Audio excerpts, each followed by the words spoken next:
আসসালামু আলাইকুম। আশা করি সবাই ভালো আছেন। নির্বাচন অনেক দীর্ঘ প্রতীক্ষা, সবাই নির্বাচনমুখী হয়ে আছেন। নির্বাচন আসবে, ভোট দেবেন। আমাদের সমাজে তো একটা স্লোগান আছে, আমার আমার ভোট আমি দেব, যাকে খুশি তাকে দেব। এই কথাটা যুক্তিসঙ্গত না অযৌক্তিক, আমি আসলে এখনো ক্লিয়ার না। আর প্রশ্ন হলো, যাকে খুশি তাকে দেব মানে যাতায়াত হয়ে যাবে না একটা বিষয়টা না? যাকে ইচ্ছে তাকেই দিয়ে দিলাম, কি হইলো আর? ভোট মানে এটা নাকি? আমি যতদূর বুঝি, ভোট হচ্ছে একজন ব্যক্তি একজন মানুষকে সিলেক্ট করতেছে, নির্বাচন করতেছে যে he is the right guy for our society, he will serve our society standard way, there will be no any kind of unethical work force. এই জাতীয় বিষয়টা মানে হচ্ছে, আমি যাকে প্রতিনিধি হিসেবে মেনে নিলাম, যাকে আমি ভোট দিলাম, সে আমার প্রতিনিধি, সে জয়যুক্ত হওয়ার পর আমার সমাজকে কোনো ধরনের দুর্নীতি, অপকর্ম, অসামাজিক কর্মকাণ্ডে জড়িত হবে না, সমাজকে সুশৃঙ্খলভাবে পরিচালিত করবে বা রাষ্ট্রকে সুশৃঙ্খলভাবে পরিচালিত করবে। হি is the right guy for our society, even our country. আসেন মূল বিষয়টা। ধরেন আপনি XYZ যাকে ভোট দিলেন, সে যদি নির্বাচিত হওয়ার পর কোনো ধরনের অপরাধ করে, সে অপরাধের দায়ভার কিন্তু আপনাকে নিতে হবে পরকালে, মনে রাখবেন। যেমন একটা কথা আছে না, যে অপরাধ করে আর যে অপরাধকে সমর্থন করে, উভয়ে একই অপরাধে অপরাধী। আসলে আমাদের সমাজে ভোট কিভাবে হয়? বাংলাদেশে তো অনেকগুলো গ্রুপ, অনেকগুলো দলই আছে, XYZ, আওয়ামী লীগ, বিএনপি, জাতীয় পার্টি, জামায়াত ইসলাম।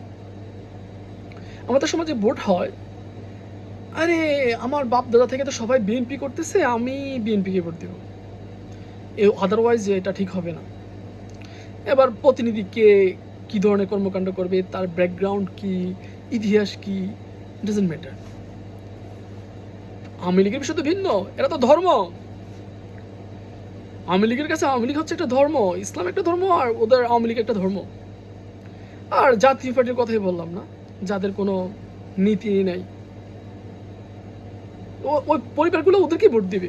জাতীয় পার্টি পরিবারকে ভোট দিবে, এবং আওয়ামী লীগ করে যে তার বাপ দাদা 14 গোষ্ঠী যা আছে, আমরা আওয়ামী লীগকে, আমরা চেতনাবাসকে ভোট দিতে হবে। আমাদের সমাজে ওর প্রতিনিধি, আওয়ামী লীগের প্রতিনিধি, হোয়াট এভার, সে যা ইচ্ছা তাই করুক, ডাজন্ট ম্যাটার।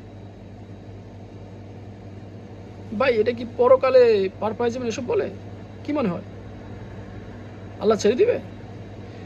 ভোট হচ্ছে এমন একটা জিনিস, আপনি একটা ব্যক্তিকে সিলেক্ট করছেন, he is the right guy for our society and he will serve in our society proper way with ethics, even honesty, endurance and all kind of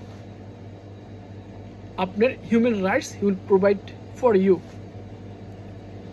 অথচ আমরা কি করি, আমার দুর্ভাগ্যক্রমে সৌভাগ্যক্রমে বলবো, যখন দেখি যে আমাদের উপজেলায় যে নির্বাচনগুলো হয়, আমরা দেখি যে কি আমার সমাজ থেকে দাঁড়িয়ে কে নির্বাচনে দাঁড়িয়েছে এটা আগে দেখি, এবং আমাদের মাথায় এই ধরনের ইনপুট দেওয়া হয়েছে যে সে আমার সমাজের ছেলে, তাকে জয়যুক্ত করতে হবেই, সে যত ধরনের অপরাধ করুক, ডাজেন্ট ম্যাটার, তাকে জয়যুক্ত করতে হবে।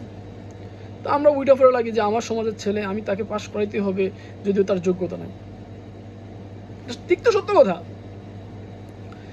আর জাতীয় পর্যায়ে নির্বাচন কথা আসলে তো ভাই আছে, নির্বাচনে আসো, 500, 1000, 2000, 3000 দিয়ে খাবো, পকেটে নিব, অযোগ্য লোককে সিলেক্ট করে ভোট দিয়ে আসবো, 1 সপ্তাহ পরে গিয়ে 2 সপ্তাহ পরে গিয়ে বলবো এই দেশে মানুষ পরিবর্তন হবে না। আরে ভাই, সে তো তোমার ভোট কিনে নিছে রে ভাই, তোমার পাওয়ার কিনে নিছে 2000 টাকা দিয়া, তোমার ব্যক্তিত্ব কিনে নিছে, তুমি তার কাছ থেকে সার্ভিস আশা করো কেন? তোমার এই 1-2000 টাকা না খাইলে হইতো না? তোমার সংসার চলতো না? চলতো, কিচ্ছু হইতো না, ডাজন্ট ম্যাটার। তারপর আসেন কি, আমাদের সমাজে সবচেয়ে নিকৃষ্টতম কাজটা হচ্ছে কি জানেন? যখন নির্বাচন আসে, আমরা টাকাওয়ালা প্রার্থীকে সিলেক্ট করি, যদিও তার কোনো ধরনের ব্যক্তিত্ব, অনেস্টি, সততা কিছুই নাই। আবার ও নির্বাচনে প্রতিনিধি হয়ে আসার পর ওর কাছ থেকে আমরা সহায়তা আশা করি। আরে ভাই, সর্বোপরি একটা কথা বলি, যদি তোমার তোমার বিবেক অনুসারে, বুদ্ধি অনুসারে তোমার কাছে ওই ব্যক্তি যোগ্য মনে না হয়, তাকে ভোট কেন্দ্রে যেও না ভাই, ভোটে দিও না কাউকে। আরেকটা মোস্ট ইম্পর্টেন্ট মানে হাস্যকর বিষয় হচ্ছে কি, আমি দুর্ভাগ্য সৌভাগ্যক্রমে যেটা হোক, আমি 2-3টা নির্বাচনে মাঠে মানে গেছিলাম কোনো কারণে, যাই হোক কারোর সাথে গেছিলাম, গিয়ে দেখলাম স্ত্রী স্বামীকে খুশি করার জন্য স্বামীর পছন্দের ব্যক্তিকে ভোট দিচ্ছে, অথচ ওই ব্যক্তি নির্বাচিত হওয়ার কোনো যোগ্যতাই রাখে না। সমাজে সবচেয়ে একটা করাপ্টেড পার্সন। এবং মা সন্তানকে খুশি করার জন্য ভোট দিচ্ছে, স্বামী স্ত্রীকে খুশি করার জন্য ভোট দিচ্ছে, অথচ সিলেক্টেড পার্সনটা আসলেই অযোগ্য। কবরে কি এইজনকে ওইজনকে খুশি করার জন্য হবে নাকি? হ্যাঁ, যারে প্রতিনিধি সে বানাইলা, সে যে সমাজে সকল ধরনের অপরাধমূলক কর্মকাণ্ড করলো, এগুলো দায়ভার কে দিবে? তুমি প্রত্যেককে দিতে হবে। যে যাকে নির্বাচিত করবেন, প্রতিনিধি, সমাজ প্রতিনিধি হিসেবে নির্বাচিত করবেন, সে যত ধরনের অপকর্ম করবে আপনাকে তার দায়ভার নিতে হবে, যদি আপনি সুস্থ মস্তিষ্কে জেনে শুনে তাকে ভোট দেন। আমাদের সমাজে অনেক লোক আছে, ফরেস্ট গার্ড, দাড়ি টুপি আছে, সাথে তাকে চিনবেন কিভাবে? এটা ভিন্ন বিষয়। কেউ যদি শয়তানের মতো পলিসি অ্যাডপ্ট করে আসে, নিজেকে একদম ফরেস্ট গার্ড, ইমানদার, ইথিক্যাল পার্সন হিসেবে সমাজে প্রেজেন্ট করে, তারপর যদি সে করাপশন করে, এর দ্বারা ধারাইবার আপনার না ভাই, আমারও না।